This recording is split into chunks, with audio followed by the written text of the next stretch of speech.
TEDx speaker, radio show host, international best-selling author, mindset magician, co-founder and director of the Teen Suicide Prevention Society. Jackie Simmons is best known for her mission to make teen suicide a thing of the past. Blindsided by her 14-year-old daughter's suicide attempt in 1995, Jackie Simmons entered a world of depression, addiction, medical mysteries, and deadly silences. Today, Jackie is going to share her amazing journey that changed her life and started an international movement. Have you ever felt like giving up, quitting, throwing in the towel? Welcome to Never Ever Give Up Hope featuring Carol Graham. She's an author, health coach, and motivational speaker. Backed into a corner multiple times in her life, Carol shares with you stories on how she overcame some of the toughest obstacles a person can go through in life, but refused to give up hope. Rather than admit defeat, an opportunity was presented, and it involves each and every one of you. Carol will feature spectacular guests who will share their messages of hope, encouragement, and their inspiration to prove why life's adversities only make you stronger. And now, welcoming the host of the show, here's Carol Graham. Jackie Simmons. Welcome to Never Ever Give Up Hope, Jackie. Thank you. I am so excited to be here, Carol. Well, your story is one that in 8 years that I've been doing this show, I have not discussed this with anybody else. So this is a first. And I really sincerely, as you can imagine, we all need to hear this message. And I certainly have been a victim of it, and I think many of my listeners have been as well, in that we know somebody, and especially someone very close to us, in my case my son, who tried to commit suicide at a young age. So this is an amazing topic, a timely topic, and I am indeed grateful that you are here today to share with our listeners. Oh, thank you, Carol. You're right. You have hit upon something. I think everyone's life has been touched by suicide. Yes.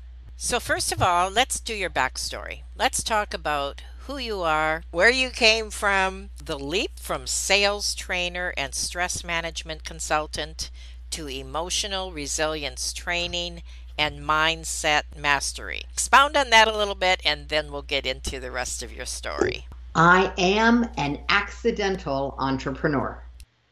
I love it. I was married. You know, what a lady wrote in her book about the 10 things women can do to mess up their lives. I was one of those who opted for marriage and motherhood. It didn't work out so well. Here I am. I had 3 young kids, 5, 3, and 1, and no husband, no degree. I got a job doing sales, and I got to the end of the month and I had a choice to make. I could either pay daycare or I could pay the rent, and I couldn't do both. So I got lucky, and a friend who had a business in her home suggested I look at having a similar business, which was as a licensed family daycare provider. So I fast-tracked through the training and the certification, and I didn't know anything about anything when it came to business. All I knew is I had 3 kids to feed and a roof to keep over their heads. Right.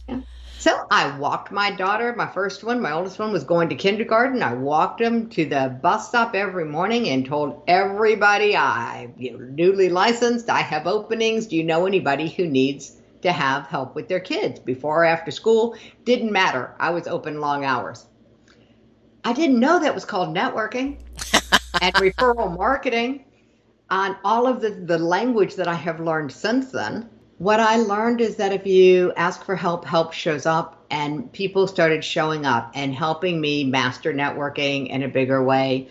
When I outgrew the daycare, meaning I knew the name of all 7 dwarfs and I had no idea who was in office. Yeah. By then, my kids were in middle school and high school, and I was out playing with the grown-ups again, learning other ways to do business. I was a networking junkie. I went to hundreds of networking events and gave out thousands of business cards, built up a ton of goodwill, and had very few clients and had no idea why. That mystery wasn't solved until just the last few years. What I did learn, though, was some really great skills that I discovered that I could teach. And that's how I ended up in sales training. What is it they say? If what you can't do, teach. Right. So how to have those conversations, how to create rapport, how to explain what you do in terms of what other people want. It was something that I could help other people do, even if I wasn't getting great results with it myself. It was very bizarre. But again, that was a mystery that got solved for me in the last 2 years. Not my problem anymore. But back then, I was a great sales trainer. And that's how I ended up writing that first book. Your Path from Secret to Success is a 7-week quick start sales guide. What's really true about it, Carol, is that it's a mindset mastery book disguised as a sales training book. I've always been into the mindset side. And my guess is, I want you to continue, but my guess is you use humor as well. The brain retains more on positive. When you can evoke a smile, when you can laugh, when you get your brain on positive, according to Sean Aker, the happiness professor from Harvard, you are 31% more productive. Salespeople, brain on positive, 37% more likely to make sales. So absolutely, humor whenever possible. And it did get me in trouble with 2 different communities. It kind of leaped forwards a little bit because it was when I turned my focus to teen suicide prevention that I discovered what most people call prevention is what I call intervention. It only kicks in when someone is at risk. And I didn't realize how big of a gap there was in what I defined suicide prevention and how the culture was defining it until I was running the Suicide Prevention Show, which is an online summit.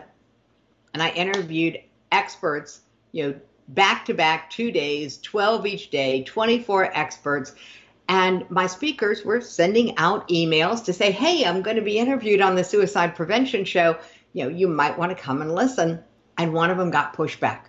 And they got a rather scathing email that said, how dare you put fun and suicide prevention in the same sentence? How dare you? Suicide prevention is a daily battle to stay alive. And I went, wow. No kidding. So my speaker handled it really well with a lot of grace. And then I wrote a reply. And instead of sending it to the gentleman who wrote that email, first I sent it to all of the speakers for the upcoming summit, the upcoming show. And I said, hey, you might be stepping into some controversy. Here's what's going on, and here's what I intend to respond with. And and if you want to opt out of the show, I'm fine. I get it if you don't want to be part of the controversy. I had 2 speakers reply. Nobody dropped out. That was kind of cool. But 2 speakers replied. And the first one said, Jackie, you can't call it a show. You have to call it a symposium or at least a summit. You can't put suicide prevention and fun in the same sentence. You will never be taken seriously by the mental health community or by the educational community. I said, oh, okay. The second speaker wrote and said, hey, Jackie, I think your response would have more impact if you organized it this way. So I took the liberty of doing some editing and saved a copy. What do you think? And those were the only 2 responses I got. And how did you respond? I wrote back to him and I said, hey, Steve, I get that every day is a struggle for you to stay alive, that you are working with suicide intervention because you're already struggling with suicidal thoughts. And we appreciate that you took the time to write to us. When we say suicide prevention, we're not talking about preventing the act of suicide. We're talking about preventing suicidal thinking from getting stuck in someone's head. I get that we can't be there for you because you're already struggling with suicidal thinking, so we can't prevent that for you. But this is what we do for the world, is help prevent suicidal thoughts from getting stuck in someone's head, because suicidal thoughts are actually normal.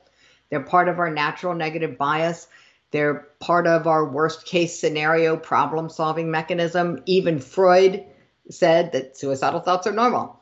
It's getting stuck that is the problem. Right. And then I said, and Steve, if our message that suicide prevention, pure prevention, is fun, pushes you away from us and into the waiting arms of a suicide intervention, an intervention specialist, our message is doing its job. And that became an article after he responded. It became an article on LinkedIn called "Your Message Hit Me Like a Slap in the Face," because that's how he started his email to us.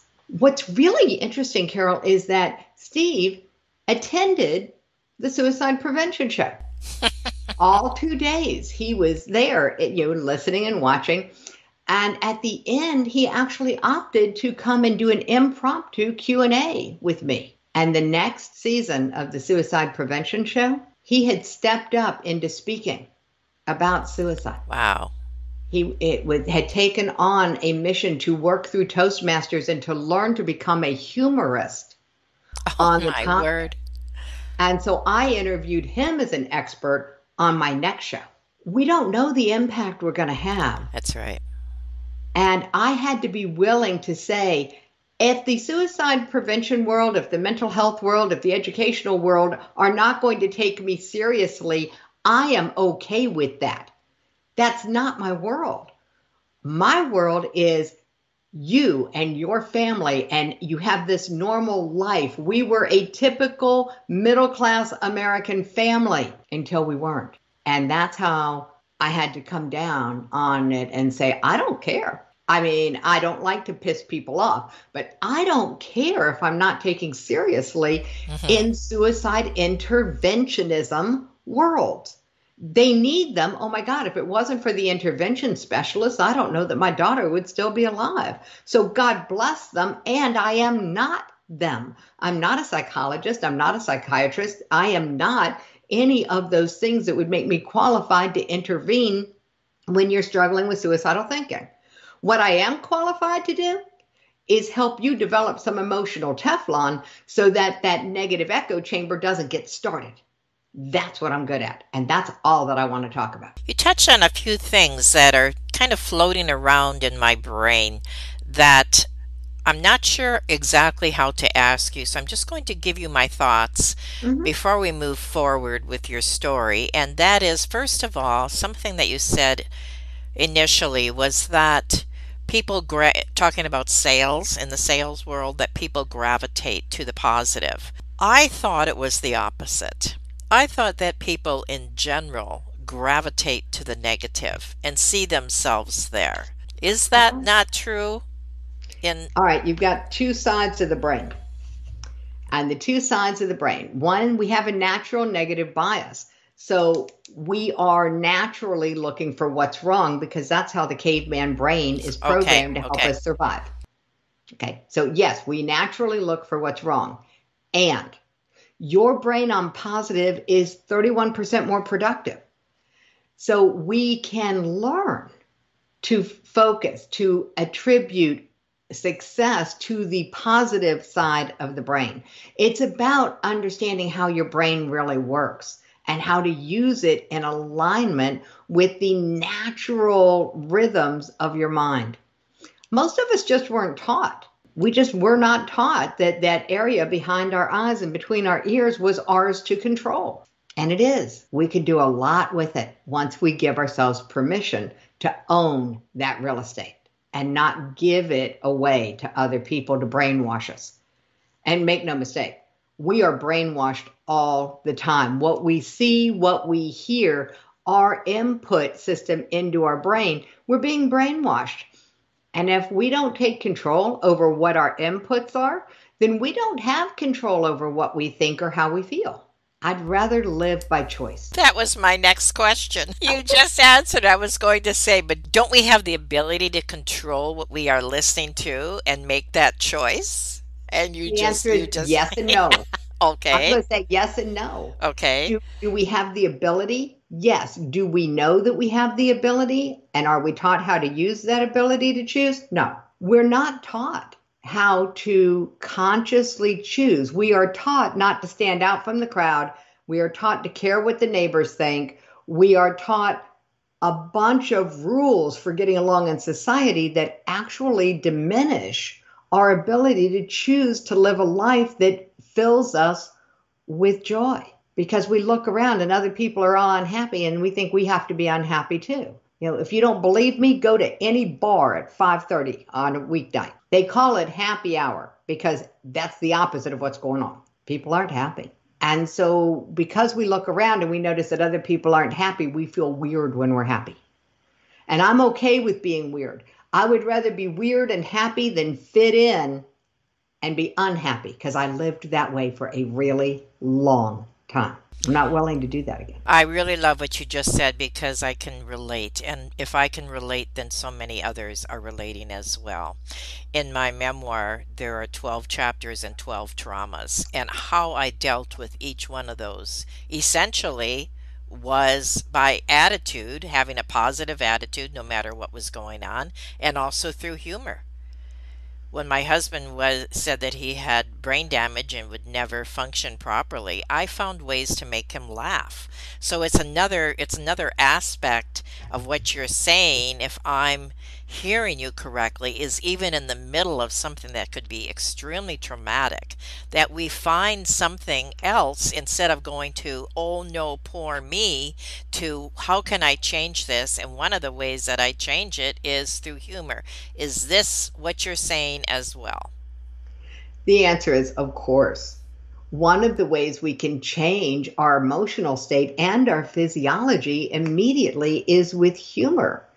Whether it's watching a funny movie, whether it's reading a book like Anatomy of Illness or The Biology of Belief, there's a preponderance of evidence now that says even if you fake a laugh, your body will produce the chemicals of laughter.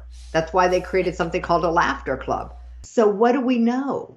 We know that your body, when it comes to the chemicals in your body, the stress chemicals or the counterbalancing chemicals, your body can't tell the difference between a real threat, a perceived threat, or an imaginary threat. And your body can't tell the difference between a real joy, a perceived joy, and an imagined joy. You get to choose, what are you going to focus on? And most people are trained to focus on what was wrong with the past, what could go wrong in the future, and what's wrong right now. Instead, they could be training their brains to focus on what went well today, what went well, what could go right, what would this look like if I succeeded? That kind of question. What's perfect right now? What's good enough right now? And believe it or not, if you just start with good enough, your brain will start building on that really quickly. We call it building evidence of the positive. These are the building blocks of prosperity, and prosperity matters. Optimism matters, and they are a choice. They are not a gift. They don't require a lot of hard work. They are simply a choice, and you have to reclaim the ability to choose. I was thinking as you were talking that you could take this dialogue and put it into a book, and then I realized that you already have done that. Because there's so many gems, and we're going to expound a little more on that. And this is something that you said: the journey into the world of mental health services and cultural taboos left you feeling lost and alone. I'm fine. That's the image that you were portraying on the outside. but you hid a deep psychic wound behind a facade of frantic entrepreneurial activity. So I realize we're stepping back now into what you initially talked about, but let's address that. Have you ever just been busy, Carol? Busy, like busyness, busy, not doing anything? Is that what you mean? Well, have you ever watched an entrepreneur be busy? An entrepreneurial woman can be busy behind her computer trying to pick out the colors for her logo and not making sales calls. And this is when the elephant in the room idea started showing up for me. Because when I say I hid behind frantic, frenetic entrepreneurial activity, I was busy. I was busy in a way only an entrepreneur can be busy. And busyness is the opposite. It's actually the biggest block to getting to know yourself, to having a deep and meaning spiritual life, to having solid relationships, especially relationships with ourselves. So being busy was the hallmark of entrepreneurialism and the death of my soul. And that led to clinical depression. And thanks to intervention and medication and counseling and therapy, I climbed out of that hole. And then not long later, I fell right back in. And counseling, therapy, interventions, medications got me out again. Western medicine could get me stable, but they couldn't cure me. And they, no matter how many times, how much shock we did, it was like a mystery because things that worked for other people weren't working for me and they couldn't figure out why. So I traded counseling, therapy, and medication for mindfulness, energy, and meditation. It was like taking all the mental and emotional trash in my head and putting it in bags. It didn't take up so much room in my mental kitchen. It didn't smell quite so bad, but it was still there. And while I stopped struggling as much with depression, I started struggling more with anxiety. Because I was afraid that if I did something like a new project or a new relationship, hey, Carol, that was like cooking up a gourmet meal and serving it in my pristine dining room, all the time being afraid that they could still smell the trash in my kitchen. Good point. Wow. And then I realized that I was afraid every day that something would come along and rip open one of those bags of trash and I'd have to deal with that whole mess all over again. That's what pushed me to study the mind and language and how these things start playing together. But it was only when I added the study of emotions. When I added the study of emotions to it and understood how thoughts and emotions, how the mind and the emotions play together, how the body stores the emotions, how the awareness of your connection to all that is, this spiritual game, how those four pieces play together is when things really started to shift for me.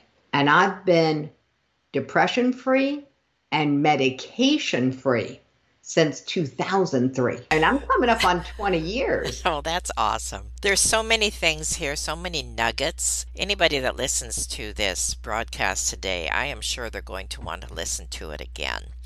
But we haven't even gotten into the real meat of that story yet that you're going to share. We're going to take a quick break.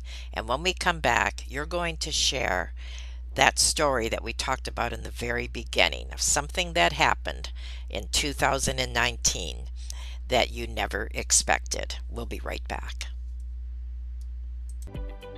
Carol Graham would like to show you the path from misery to miraculous triumph. In her fast-paced memoir, Battered Hope, she relates her determination to succeed as someone who experienced one horrendous nightmare after another. Gang raped and left for dead, loss of a child, husband falsely imprisoned, and cancer. Nothing could break her tenacity or faith. No matter what you face, heartache, loss, suffering, or injustice, Carol will illustrate how she became a victor the same way you can. The secret is to never, ever give up hope. Order your copy at Amazon or batteredhope.blogspot.com. I want to thank Jackie Simmons for being on Never Ever Give Up Hope today. She has shared so many golden nuggets. Oh my goodness. So many things. I was writing as fast as I could, listening to what she was sharing, because not only was I relating on different levels, but I know that the listening audience is as well. So we're going to now talk about the story that really changed Jack, one of them that changed Jackie's life, and also this a problem that we have not just nationwide but worldwide that she is going to address from, I believe, a different perspective than what we are normally used to hearing. So let's start with August the 3rd, 2019. Your now 37-year-old daughter broke the silence. You have called that day the day your purpose tapped you on the shoulder. Please tell us what happened that day. Oh my goodness. Stephanie was beautiful. My daughter, Stephanie, 37, she was part of a group of speakers getting ready to deliver a 7-minute message that matters. And Carol, everything worked. Anybody who's ever tried to organize an event, everything worked. The videographer was set, the microphones worked, the slides worked. It was great. The audience started taking their seats. I'm super proud of my daughter. She looked amazing. You know, a flowery skirt and a dark blouse, and her hair was pulled back in combs.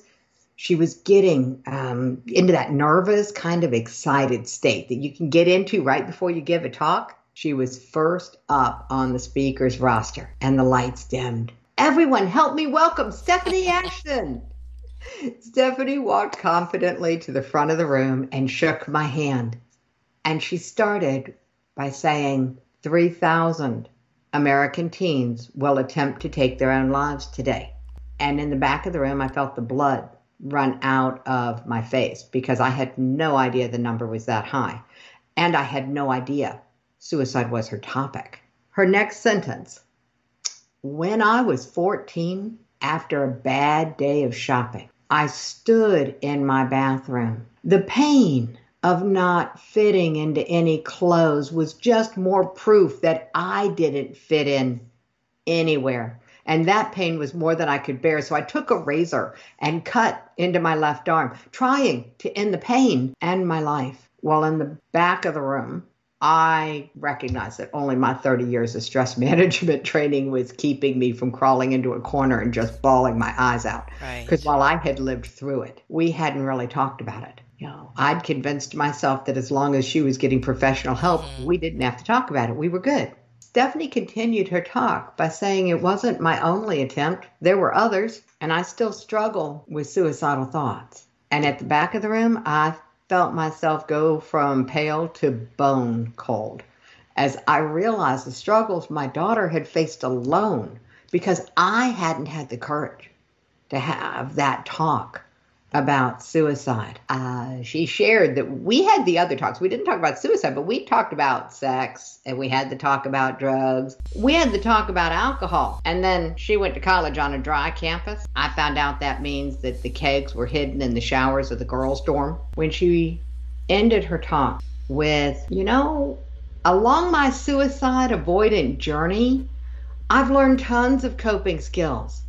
Now I want to teach those skills to teenagers before they need them. Oh my goodness, Carol, there was not a dry eye kidding. in the house. Wow.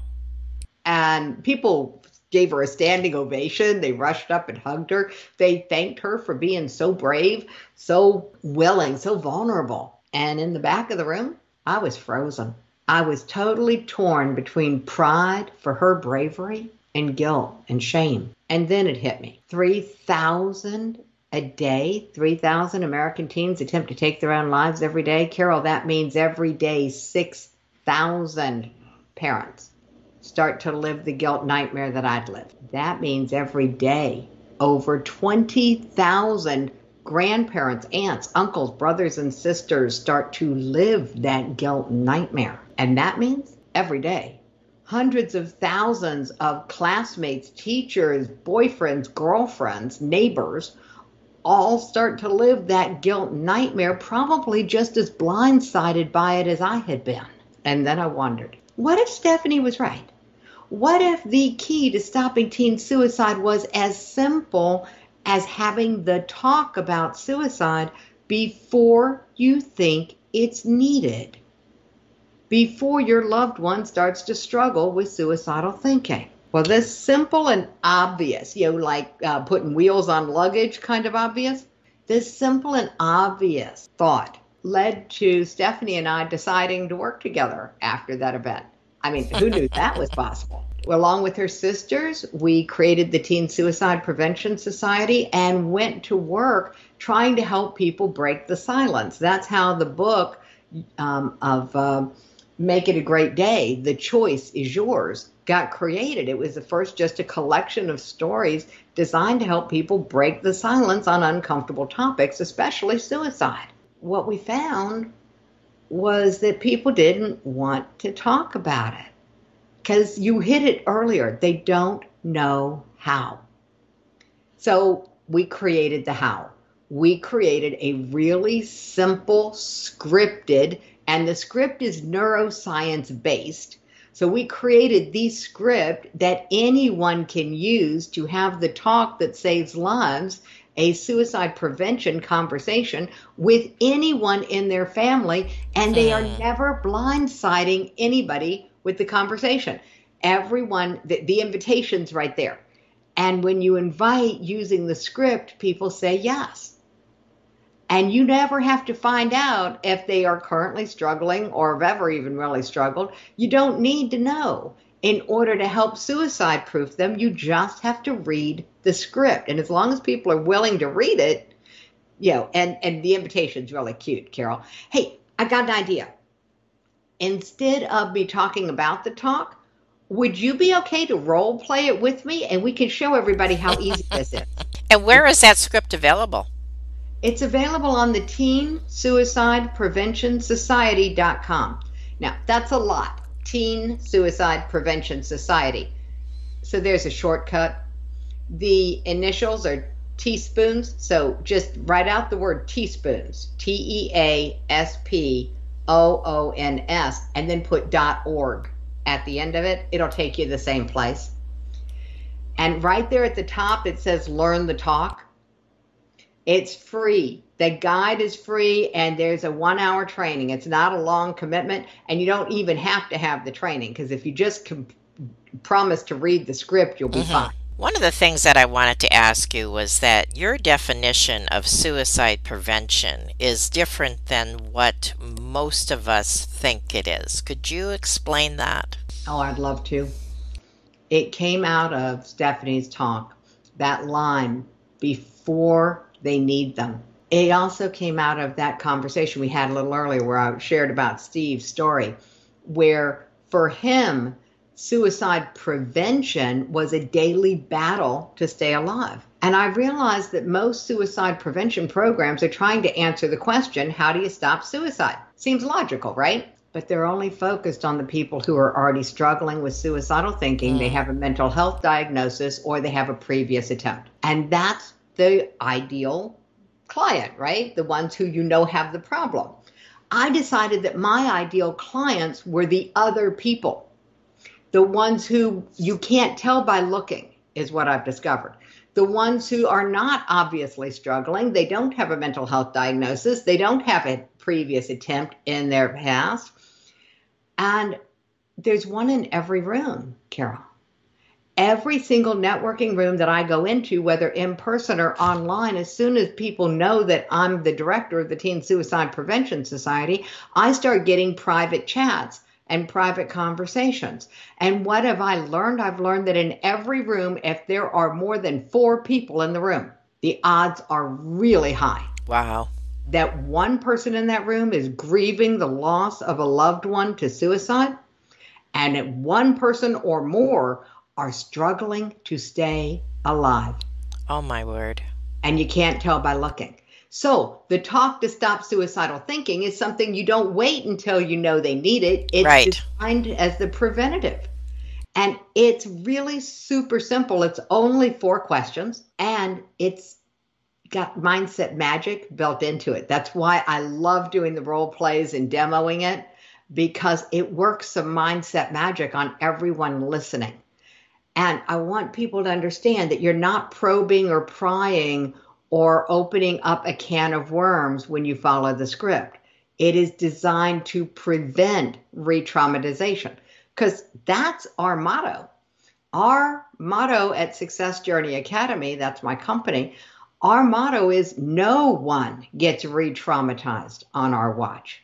So the talk that saves lives does have safety features into it so that it's a safe talk. And at the end of it, you're actually helping people without them even knowing it, helping them build out a buffer between them and an edge they don't even know that they're near. Or they may not be near. They're still building out a buffer between them and the edge. And what do I know? When people have a buffer, when they have the mindset magic that's built into the talk that saves lives, I'll never need to worry about talking them off a ledge. Wow. Because they won't go there. Their brain won't be able to. It is possible to rewire your brain towards the positive.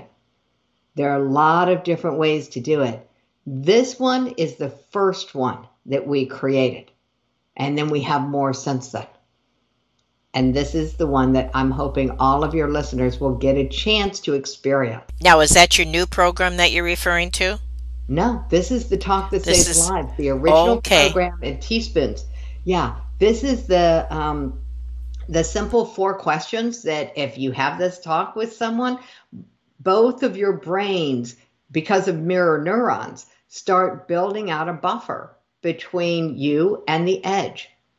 So that's the original program. Now, what's come out of it since then is a full series of emotional resilience mastery trainings, including what we are becoming known for, which is do it yourself, taking out the trash, permanently erasing emotional trauma from the events of your past without ever needing to talk about them. All right. How's that possible? It's a 6-week class where, this is what I've been doing with my private clients for years. Permanently erasing emotional trauma from the events of the past without needing to talk about it.